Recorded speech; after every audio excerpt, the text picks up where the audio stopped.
पुढची बातमी बघूयात। एफडीए कडून दिशाभूल करणाऱ्या जाहिरातींवरती मोठी कारवाई करण्यात आली। एफडीए आयुक्त तुकाराम मुंढेंकडून संबंधित अभिनेत्यांना कारणे दाखवा नोटिसा बजावण्यात आल्यात। आमदार विक्रम पाचपुते यांनी 4 जुलै 2025 ला विधानसभेमध्ये हा मुद्दा मांडला होता।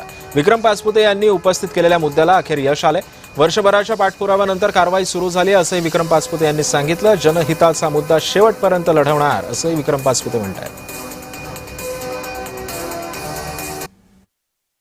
विमल म्हणता काय जुमा केसरी जे हिंदुत्ववादी आमचे सर्व कार्यकर्ते आहेत यांनी तर यांची सगळी दालनं फोडून काढली पाहिजे।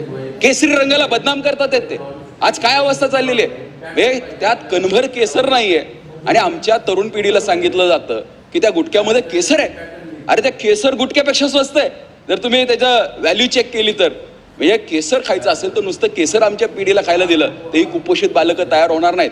आज शाळेमधली मुलं गुटखा खातात, शाळेमधल्या मुलांना, आणि काय एक सुगंधी सुपारी मिळते वेगळी, सुगंधी त्या ठिकाणी तंबाखू मिळते आणि दोन्ही मिक्स केले की कार्यक्रम झाला, लगेच गुटखा तयार, खायला मोकळे।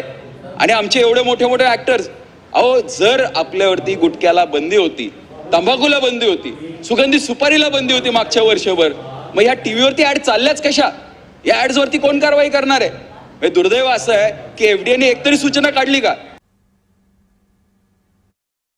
त्यांच्याकडनं ही तरुणाई कुठेतरी प्रेरणा घेत असते आणि अशी प्रेरणा, जर चुकीची प्रेरणा या तरुणाईला मिळाली तर अतिशय चुकीचं होतं।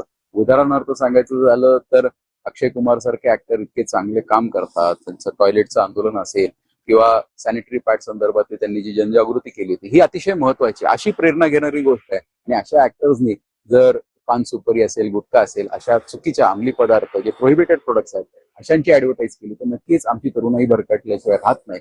त्यामुळे ही कारवाई अतिशय स्वागतार्थी आहे आणि पुढे जाऊन नक्कीच ऍक्शन झाल्या पाहिजे